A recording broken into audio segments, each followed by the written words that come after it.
Sir நடிச்சா கூட தேட்டர்லாம் கிடைக்க மாட்டேங்குது, திரையரங்கெல்லாம் கொடுக்க மாட்டாங்க. அதை பத்தி என்ன நினைக்கிறீங்க? ஒண்ணு இல்லை, நீங்க மட்டும்தான் பிஸியா இருந்துட்டு இருக்கீங்க, உங்களுடைய டைம் தான் கிடைக்கவே மாட்டேங்குது. இப்போ 17-19 சார் நாங்க பிஸி இல்ல சார், நீங்க எங்களை வந்து பிஸி ஆக்கிடுறீங்க. நீங்க பிஸியா இருக்கிறது ரொம்ப சந்தோஷமா இருக்கு. ஆனா என்னன்னா நீங்க இவ்வளவெல்லாம் பிஸியா இருக்கிற அளவுக்கு படங்களும் வந்து ஓடணும் இல்லையா? அதுக்கு வந்து என்னன்னா தேட்டர் தட்டுப்பாடுங்கிறாங்க, வியாபாரம் தட்டுப்பாடுங்கிறாங்க, அப்புறம் வந்து கோடிகளை மட்டும்தான் அதை நம்பிட்டு படம் எடுக்கிறாங்க. இதெல்லாம் என்னன்னு சொன்னோம்னா இன்னைக்கு காலையில் கூட ஹெட்லைன் ஏதோ ஒரு பத்திரிகை சினிமா வந்து எவ்வளோ கீழே போயிட்டு இருக்கு ஹெட்லைன் போட்டு ஒரு 3-4 படத்தை தவிர்த்து வேற எந்த படங்கள் ஒன்றுல தன்னால் எடுத்ததில்லை அப்படின்னு சொல்லி. அதனால தேட்டர்கள் இதெல்லாம் வந்து எல்லாம் சங்கங்கள் தான் 3-4 சங்கமாக ஆகிட்டு இருக்கு. ஒவ்வொன்றும் இந்த சங்கம் 2 சங்கம், அந்த சங்கம் 2 சங்கம் அப்படின்னு சொல்லி ஆகிட்டு இருக்க ஒழிய சினிமா எடுக்கிறதுக்கு முதல்ல கொஞ்ச நாளைக்கு முன்னால் கூட ஓடிடி அப்படின்னு சொல்லி சொன்னோடனே அது ஏதோ ஹார்ட் கேக் மாதிரி எல்லாம் நினச்சிட்டு சந்தோஷப்பட்டு இருந்தாங்க. இப்போ கடைசியில் பார்த்தா ஓடிடி வந்து தேட்டர் நீங்கள் போட்டு வாங்க அப்புறம் பார்த்துக்கலாம் அப்படின்ட்டாங்க உங்களுக்கு. அதனால இப்போ அதுவும் பிரச்சனையாக பார்த்துட்டு இருக்காங்க. அதனால இந்த சினிமாக்காரில் பொதுவாகவே சினிமாக்கே சோதனையாக தான் இருக்குது. இதுக்கு நடுவில் என்னென்னா நல்ல படங்கள் எடுத்தால் நீங்களும் நல்லா எழுத முடியும். ஸோ படங்கள் நல்லா எடுக்காமல் வந்து நீங்கள் அதை பண்ணுங்க இதை பண்ணுங்க அப்படின்னு சொல்லி கேட்டுருக்கீங்க. அப்புறம் அதே மாதிரி படங்கள் எடுக்கிறது சித்தா சொன்னார், கதை ஒன்றும் இல்லாமல் வந்து என்ன காசு போட்டு பண்ணாலும் அது வந்து அதனால எந்த விதமான யூஸும் ஸோ எல்லாருமே ஒரு காலத்தில் வந்து புதுமுகங்களுக்கு வந்து முதல்ல யார் நடிச்சிருக்கான்னு சொல்லி கேட்டு தான் பேச ஆரம்பிக்கிறாங்க. எல்லாரும் முதல் நடிக்கும் போது மட்டும் எப்படி இருந்தாங்க, எல்லாருமே எல்லாரும் தெரிஞ்சவங்களாக இருந்தாங்க. அதனால புதுமுகங்களுக்கு வந்து இது இந்த மாதிரி ப்ரொடியூசர் எங்கள் வெளியூர்லேருந்து வந்து இங்கே நம்ம நம்பி தமிழக பண்ணுறதுக்கான அதுக்கு மற்றவங்க எல்லாருடைய சப்போர்ட்டும் நல்லா இருக்கும். ஆனால் நீங்கள் சொல்கிற தேட்டர் ப்ராப்ளம்லாம் சங்கத்தில் கேட்க வேண்டிய நீதி இல்லை சார். இங்கே வந்து ஒரு படம் ரிலீஸ் ஆகிறதுக்கு வர படம் எல்லாத்தையும் ஸ்டாப் பண்ணி வச்சுருந்தாங்க ஒரு 2 வாரத்துக்கு முன்னாடி. உங்களுக்கே தெரியும், பெரிய நிறுவனம் இப்போ ஆட்சியாளர் நிறுவனம் வந்து ஸ்டாப் பண்ணி வச்சிருக்காங்க. அதை ஏன் சினிமா துறையில பெரிய ஜாமானா இருக்கு நீங்களாம் கேட்க மாட்டீங்க? அது சங்கம் நிறைய இருக்குன்றீங்களா? இல்லை சார், சங்கம்லாம் இது வந்து மேடை கிடைச்சா இப்படி பேசுவாங்க, கஷ்டமா இருக்குதுன்னு அதுதான் பேச முடியும். தீர்வு வந்து அந்த தீர்வுக்கு வந்து சங்கம் வச்சிருக்காங்கல்ல, அவங்க தான் போய் அதுக்கு வந்து முயற்சி பண்ணணும். ஒரு பாடி ரெப்ரசன்ட் பண்ணணும். கவர்மெண்ட் வந்து அது அக்கறை எடுத்து அவங்களும் பண்ணணும். அது விட்டு போட்டு தேட்டர் இல்லாம கேரளா வந்து கவர்மெண்ட் இதே சினிமா நஷ்டமாகுதுன்னா ஓடிடி ஆரம்பிச்சிருக்காங்க. இங்கே தமிழ்நாட்டுல ஏன் சினிமாவை கண்டுக்கவே மாட்டாங்க? கலைஞர் இருந்தாரு, ஜெயலலிதா இருந்தாங்க, அவங்க சினிமா துறையிலிருந்து வந்ததுனால அவங்க இதை பார்த்துட்டு இருந்தாங்க என்ன நஷ்டம் கஷ்டம். இப்போ இருக்க ஆட்சியாளருக்கு அதை பத்தி தெரியுமா தெரியாதான்னு தான் கேட்கும். ஏன் நீங்களாம் போய் சொல்லக்கூடாதா? இப்ப இருக்கிற ஆட்சியாளர் சினிமா துறை மேல கவனம் செலுத்து அப்படின்னு சொல்ல முடியாது. ஒரு மிகப்பெரிய திரைப்படம்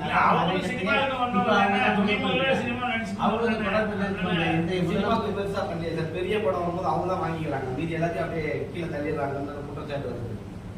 நீங்க சொல்ற மாதிரி துணை முதல்வர் சொன்னீங்கல்ல, அவங்க ஒரு கம்பெனி வச்சிருக்காங்க, ஒரு படம் ரிலீஸ் ஆகுது விடாமுயற்சின்னு, மீதி எல்லா படத்தையும் லாக் பண்ணி வச்சிருக்காங்க. அப்ப மக்கள் எந்த தேட்டருக்கு போவாங்க? எந்த தேட்டருக்கு போனாலும் அதெல்லாம் பார்ப்பாங்க. சின்ன படங்களை போய் பார்க்க முடியாதுல்ல. அவங்கள விட்டுருங்க, அவங்களே இல்ல. தமிழ்நாடு ஒரு புது விநியோகஸ்தரா இருந்தாலும் அஜித் படம் வருது, ராம் சேவா படம் வருது, திரையரங்காரங்க யாருக்கு தேட்டர் கொடுப்பாங்க சொல்லுங்க சார். எம்ஜிஆர் படமும் வருது, சிவாஜி படமும் வரும்போது அங்க ஜெமினி படமும் வரும்ல, அந்த மாதிரி விட்டு பாருங்க சொல்ல வரும். நீங்க எல்லாம் போய் கேட்கலாம்னு நாங்க கேட்கறோம். வந்துட்டுதான் இருக்குது, அதனாலதான் ரப்பர் பந்தெல்லாம் ஓடுது இல்ல. பின்னெல்லாம் அதெல்லாம் ஜெயிக்கும். ரங்கநாதனும் அந்த காம்பினேஷன் டைரக்டர் இந்த படம் இவங்கெல்லாம் வந்து என்ன தைரியத்தில் எடுக்கிற படத்தை சார் அவங்க பெரிய நிறுவனம் தான் ப்ரொடியூஸ் பண்றாங்க. பெரிய நிறுவனங்கிறது இல்லைங்க. பெரிய நிறுவனம் ஏன் அவங்ககிட்ட போனாங்கன்னா அவங்க ஆல்ரெடி ப்ரூவ் பண்ணாங்க. அதனாலதான் பெரிய நிறுவனம் அந்த மாதிரி ஆளுகளை வந்து டிராகன் படத்துக்கு கூட்டம் வந்தது காரணம் பெரிய நிறுவனம் தயாரி பண்றதுனாலயா? அந்த படம் ஆக்சுவலா அவங்களால அவங்களால தியேட்டர் பிடிக்க முடிஞ்சது. அதெல்லாம் கிடையாது, கதாநாயகனாலதான். அந்த பிரதீப் ரங்கநாதனுடைய முந்தைய படம் மிகப்பெரிய வெற்றி அப்படின்றனால அந்த படத்தை ஏஜிஎஸ் இல்ல நீங்க தயாரிச்சிருந்தாலும் இந்த அளவுக்கு எல்லா தேட்டர்லயும் இந்த படம் எதிர்பார்ப்பு முக்கியமான விஷயமே தவிர தயாரிப்பு நிறுவனம் காரணம். ஏன் தமிழ் சினிமாவுக்கு ஏன் பெரிய நடிச்சா போதுமா? புதுமுகங்களா வரக்கூடாதா? பிரதீப் ரங்கநாதன் யாருங்க? புதுசு போடலாம்ல, ஒரே படம் தானுங்க.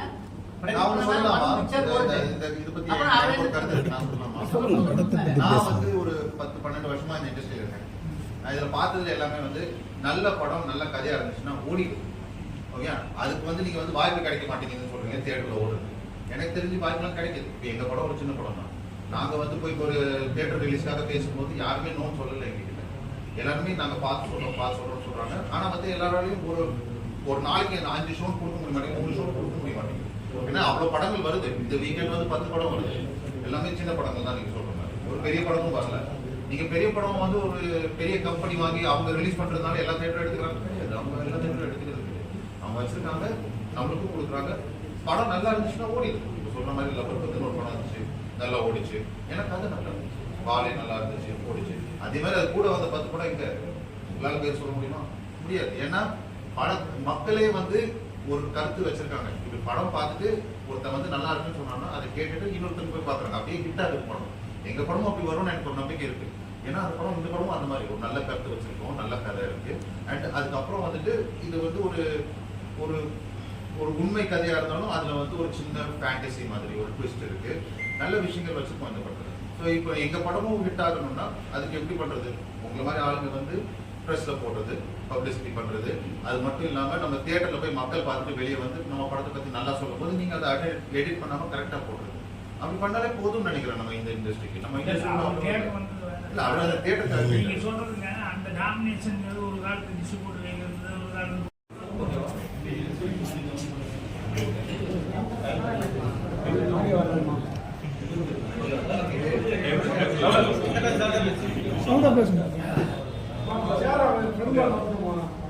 எவ்வளவு சவுண்டா பேசினா நீங்க எல்லாம் சைலண்டா இருந்தா தான் கேட்கணும். அதனால நீங்க போடுவாங்க சைலண்டா இருக்கும்.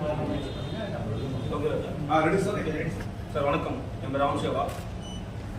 ஃபர்ஸ்ட் ஆஃப் ஆல் உங்களுக்கு ரொம்ப நன்றி. அந்த மீடியா ஃபர்ஸ்ட் உங்களால் தான் நாங்கள் வந்து இந்த மாதிரி ஒரு இடத்துல வந்து வரதுக்கு ஒரு பெரிய ஆப்பர்ச்சுனிட்டி. ரொம்ப நன்றி. இலை சுடும் பணி இது வர 21ஆம் தேதி படம் ரிலீஸ் ஆகுது.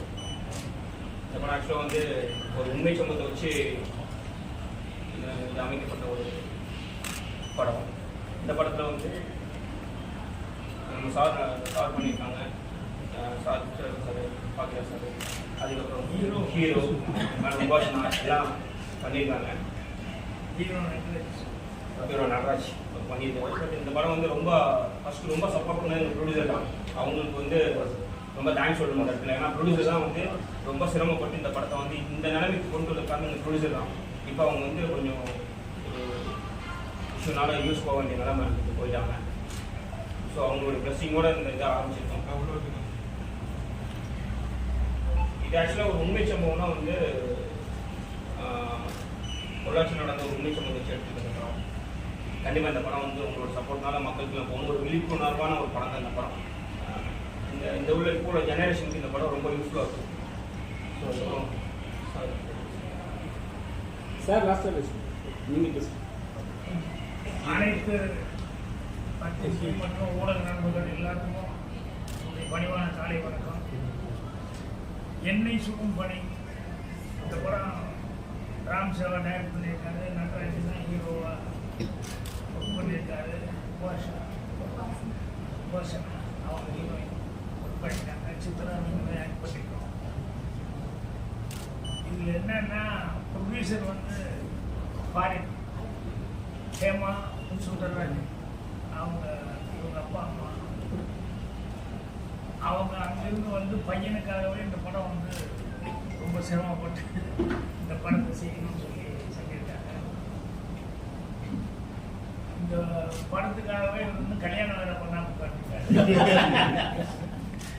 ஏன்னா அவங்க அம்மா அதை வந்து ஒரு ஃபீலிங்கா பெற்றவங்களுக்கு இருக்கும் இல்லையா, அதை வந்து எங்கிட்ட சொல்லிட்டு இருந்தாங்க. பொண்ணு பார்க்க சொல்லியிருக்காங்க சார். ஸோ நல்லபடியாக படம் முடிச்சு அவர் நினச்ச மாதிரி வந்து சினிமாவில் ஆக்ட் பண்ணுறதுக்கப்புறம் தான் அதுக்கப்புறம் லைஃப் அதை பற்றி யோசிக்கணும் அப்படின்னு சொல்லிட்டு இப்போ தான் வந்து சரி போட்டு பாருங்க அப்படின்னு சொல்லி என் படம் முடிஞ்சு. அவங்களுக்கு படம் ஆரம்பித்த நாள்லேருந்தே நிறைய சோதனைகள். அவங்க அவங்க அம்மாவுக்கு வந்து உடம்பு நல்லா இருந்தது. அவங்க திடீர்னு அவங்க உடம்பு சரியாக போயிடுச்சு. இப்போ வந்து என்கிட்ட வந்து லாஸ்ட் டைம் இந்த இதுலாம் பப்ளிசிட்டிக்காக வந்து பேசிட்டு இருந்தாங்க. அதுக்கப்புறம் பார்த்தா திடீர்னு ஃபாதருக்கு மறுபடியும் உடம்பு சரியில்லைன்னு சொல்லி இப்போ மறுபடியும் அவங்க வந்து மறுபடியும் இங்கிலீஷில் அவசரமாக படத்துக்கு போயிட்டாங்க. ஸோ நீங்கள் பார்த்து எல்லாருமா சேர்த்து பார்த்து நல்லபடியாக பண்ணிக்கிட்டு ப்ரெஸ் மீட்டில் அவங்க வந்து கண்டிப்பாக வந்து அவசியம் கலந்து பேசணும்னு நினச்சிட்டு அவங்களால வந்து கலந்துக்க முடியாமல் ரொம்ப கஷ்டமாக இருக்குது. அதனால் நடராஜ் வந்து ரொம்ப சிரமப்பட்டு இந்த படத்தில் வந்து எப்படியாவது ஒரு நல்ல பேர் வாங்கணும் அப்படின்னு சொல்லி நடிகனாலும் முயற்சி பண்ணி எல்லாம் பண்ணியிருக்காங்க. அதுக்கு நாங்கள்லாம் கூட எங்களால் முடிஞ்ச சப்போர்ட் நாங்கள் வந்து ஆக்டிவ் ராம் சேவா சொன்ன மாதிரி வந்து ஒரு உண்மை கதையை வந்து பேஸ் பண்ணி உண்மையாக நடந்த இன்சிடென்ட்டை பேஸ் பண்ணி இந்த கதையை பண்ணியிருக்காரு. அவர் எல்லாமே ஆர்டிஸ்டாக வேணும் அப்படின்னு சொல்லி நிறைய பேர் வந்து எல்லாத்தையுமே கட்டி வச்சுருக்காரு. ஸோ படம் நல்லபடியாக வந்திருக்கு. படத்துக்கு நடராஜுக்கும் அவருடைய நல்ல சப்போர்ட்டை கொடுக்கணும் அப்படின்னு சொல்லி கேட்டுக்கிறாங்க. ஏன்னா அவங்க வந்து ஃபாரின்லேருந்து இங்கே வந்து ஒரு தமிழ் படம் எடுக்கணும்னு சொல்லி ஒரு தூரம் வந்து அவங்க ஃபைனான்ஸ் எல்லாமே சொந்த கை காசு அந்த படம் பண்ணியிருக்காங்க. ஸோ பையனுக்காக பையன் போயிருக்கு அப்படின்னா பண்ணியிருக்காங்க. படத்தை பார்த்து நல்லபடியாக ப்ரொமோட் பண்ணணும் என்ன செய்யணும் ரொம்ப சந்தோஷமாக இருக்கும். நானும் நடிச்சதுனால அவங்க இவ்வளோ சிரமம் பண்ணாங்க அப்படின்னு அதை நானும் வந்து ஒவ்வொன்றிலையும் வந்து எல்லாத்துலேயுமே வந்து அன்றைக்கி வந்து விசாரணை போடணும் அப்படின்னாங்க. இதெல்லாமே அன்றைக்கி பண்ணி பண்ணியிருக்கோம்.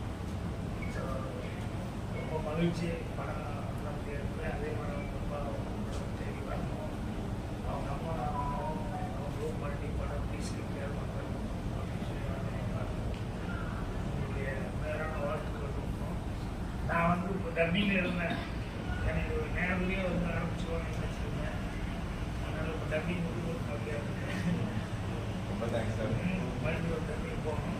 மெயின் பத்திரிக்கை டப்பி மறுபடியும் சந்திக்கிறேன். ஓகே, நன்றி, வணக்கம். டிராபிக் ஜாம் இருக்குன்னு தெரியுது. இருந்த டிராபிக் ஜாம்ல கார் ஓட்டுவானா மினிஸ்டர் ஒரு நாள் தள்ளி போலாம் நினைப்பா. அதான் நீங்க பண்ணுவீங்க. இந்த படம் டிராபிக் ஜாம் நாங்க அந்த வந்து நீங்க விளையாட மாட்டீங்களா? அந்த போக்கு தான் இந்த படத்தை பண்ணும்போது ஃபர்ஸ்ட் விடாம வச்சு ஜனவரி 10 போட்டுருந்தாங்க. விடுங்க. எண்ணெய் சுடும் பணி எப்படியாவது எண்ணெய் சுடும் பண்ணிக்க திருப்பி ட்ரை என்ன சுடும் பண்ணி டைட்டில் இருக்காங்க. இது என்ன சொல்ல வருது இந்த படம்? நாங்க வந்து சார் நல்ல கேள்வி கேட்குறேன் சார். எண்ணெய் சுடும் பணி என்ன டைட்டில் இருக்காங்க? டைட்டில் இருக்காங்க. இந்த படத்தோட கதை என்ன? மக்கள் ஏன் இந்த படத்தை பார்க்க வரணும்? இந்த மூணுக்கு ஒரு பதில் சொல்லுங்க. ஆக்சுவலாக சார் எண்ணெய் சுடும் பணி தலைப்பு ஏன்னு கேட்டிங்கன்னா, லைஃப்பில் வந்துட்டு நம்ம எவ்வளோ நம்ம சந்தோஷமாக இருந்தோம்னா, இப்போ சந்தோஷம் ஒரு இடத்துல இருந்துன்னு வச்சுக்கோங்களேன், அது எவ்வளோ பெரிய ஒரு இக்கட்டான சூழ்நிலை மனசு ஹாப்பியாக தான் இருக்கும். பட் வந்து ஒரு மனசு சரியில்லைன்னா நீங்கள் காஷ்மீரே போனால் கூட நம்மளுடைய மனநிலையில் வந்து கொஞ்சம் கஷ்டமாக தான் இருக்கும். ஸோ பனியே சுடுதுன்னு சொல்கிறேன்னா, அங்கே போனால் கூட ஒரு நிம்மதி இல்லாத ஒரு லைஃப், அது ஒரு யதார்த்தமான ஒரு லைஃப்பில் வந்து நமக்கு ஒரு எப்பயுமே இந்த லைஃப் ட்ராவலில் வந்து நம்ம ரொம்ப கேர்ஃபுல்லாக இருக்கணுங்கிற இந்த கான்செப்டே. இப்போ நம்ம சும்மா வழிபோக்கு ஒரு சின்ன விஷயங்கள் நம்ம செஞ்சுட்டு போயிடுவோம். பட் அது ஃப்யூச்சரில் வந்து பெரிய ஒரு இழப்பாக இருக்கும். அதுதான் இந்த படத்தோடைய ஒரு முக்கிய இதாக இருக்கும். நம்ம ரொம்ப ஹாப்பியாக இருந்துட்டு இருப்போம். ஆனால் ஒரு டைமில் திரும்பி பார்க்குறப்ப அங்கே தப்பாக தெரிஞ்சிருக்கும். பனி அதான் எண்ணெய் சுடும் பனி நிறைய ஃபீல் பண்ணியிருக்காரு வாழ்க்கை. ஸோ அதான் சார் எண்ணெய் சுடும் பனி. என்ன சொல்ல வரேன்னா, சந்தோஷமாக இருந்தால் கூட மனசு சரியில்லைன்னா சரியில்லை தான். சந்தோஷம் வந்து சந்தோஷம் அது வந்து அது உண்மை. அதே மாதிரி நம்ம வந்து எவ்வளோ தூரம் எவ்வளோ ஒரு தப்பை பண்ணிட்டு மனசில் ஏதாச்சும் ஒரு தப்பை பண்ணிட்டோம்னு வச்சுக்கோங்க, எங்கே போனாலும் நமக்கு நிம்மதி இருக்குது. அதுதான் இந்த படம் எப்போ ரிலீஸ் சார். அவருடைய அடுத்த படம் வந்து முழுக்க முழுக்க லண்டனில் படமாக இருக்காங்க. ஆரஞ்சு நிறுவனத்தின் சார்பில் மகிமா தேவன் அண்ணன் தான். அவங்க தான். ஸோ அடுத்த வந்து அப்படி ஒரு படத்தை இயக்க இருக்கிறார் அப்படின்ற செய்தியும் உங்களுக்கு தெரிவிக்கும் பொழுது மகிழ்ச்சி. சார் எண்ணெய் சுடும் பண்ணி எண்ணெய் சுடும் நீங்கள் சொன்னீங்க கரெக்டாக படம் நல்லா இருந்தாலும் நல்லா இருக்குன்னு சொல்லி ஒரு ரிவ்யூ கொண்டு வருவேன். அதெல்லாம் பற்றி சொல்ல மாட்டேங்க. நீங்கள் ரிவ்யூ என்ன பண்ணியிருக்கீங்க நிறைய படம். அதை சொல்லுங்கள். நீங்கள் நல்லா ரிவ்யூ சொல்லியிருக்கீங்கல்ல, நல்லா இருக்கிற படத்தை ஓடி இருக்கிற படத்தை நல்லா இல்லைன்னு சொல்ற ரிவ்யூ இருக்குது. அப்போ அதுவே இருந்து சொல்ல மாட்டேன். வந்து ஆக்சுவலி என்கிட்ட கேள்வி கேட்கறது நீங்க எல்லாம் ஒரு மீட்டிங் போட்டு டிசைட் பண்ணுங்க. சார் எங்களை சார் அவங்களை தேடி தான் சார் நீங்க போறீங்க. அவங்களை தேடி தான் ப்ரொடியூசர்ஸ் டைரக்டர்ஸ் எல்லாருமே வந்து அவங்களை தேடி தான் போறாங்க. மார்க் போடுறாங்க. அவங்ககிட்ட பே பண்ணா மட்டும்தான் அவங்க நல்லா ரிவ்யூ கொடுக்குறாங்கன்னு சொல்லிட்டு அவங்களை தேடி தான் போறாங்களே. நாங்க வந்து பே பண்ணி வாங்குறது கிடையாது. எங்களோட ரிவ்யூ வந்து உண்மையா இருக்கும். சரிங்களா? நீங்க போய் தேடி போகும்போது நான் பாராட்டுறேன். இது போன்ற இன்ஃப்ளூயன்ஸ் பண்ற போக்கு இருக்குல்ல, அது வந்து முறையற்றது அப்படின்னு நான் யூடியூப் சேனல் பார்க்குறவங்க நல்லா தெரியும். அதை நான் வந்து பல முறை கண்டிச்சிருக்கேன். அதாவது இது வந்து எந்த ஒரு விஷயமும் எதுவாக இருந்தாலுமே ஒரு ஹெல்த்தி குரோத் வேணும். இந்த ஹெல்த்தி குரோத் எப்படி இருக்குன்னா அதுவாக தானாக நடந்தால் தானே தவிர இது போன்று திணிக்கப்பட்டு ஒரு விஷயம் சொல்கிறேன். ஒரு படம் நல்லா இப்போ லப்பர் பந்து திரைப்படத்தை பொறுத்த வரைக்கும் யார் அதை பெருசாக ப்ரொமோட் பண்ணாங்க? ப்ரொமோட் பண்ணது மக்கள் தான். படம் நல்லா இருந்தது ப்ரொமோட் பண்ணாங்க. அதனால் எந்த ஒரு ப்ராடக்டும் நல்லா இருந்ததுன்னா நீங்கள் வலிந்து திணிச்சு இவரை போய் நல்லா இருக்குன்னு சொல்ல தேவையில்லை. ஆட்டோமேட்டிக்காக நல்லா இருக்கு அப்படின்னு சொல்லுவேன். இப்போ ஹோட்டலில் போய் சாப்பிட்டு வரீங்க, உங்கள் நண்பர்கிட்ட சொல்லும்போது நேற்று அந்த ஹோட்டலில் தோசை சாப்பிட்டேன் ரொம்ப சூப்பராக இருந்து ட்ரை பண்ணுன்னு அப்படின்னு சொல்கிறீங்க. நீங்கள் அந்த ஹோட்டலுக்கு பிஆர்ஓவா? அந்த ஹோட்டலில் ஏதாவது காசு தர்றாரு உங்களுக்கு? இல்லை. ஆனாலும் நீங்கள் அந்த பிஆர்ஓ கேம் பண்ணுறீங்க. ப்ராடக்ட் இஸ் குட்டு, அதனால் நீங்கள் வவுச் பண்ணுறீங்க. அதுதான் சினிமா. சினிமா இப்போ தானே இந்த இன்ஃப்ளூயன்ஸ் எல்லாம் பார்க்குறோம். நம்ம ட்விட்டர் ஹேண்டில் இப்போ தான் இருக்குது, இன்ஸ்டா ஹேண்டில் இப்போ தான் இருக்குது. ஒரு 40-50 வருடங்களுக்கு முன்னால்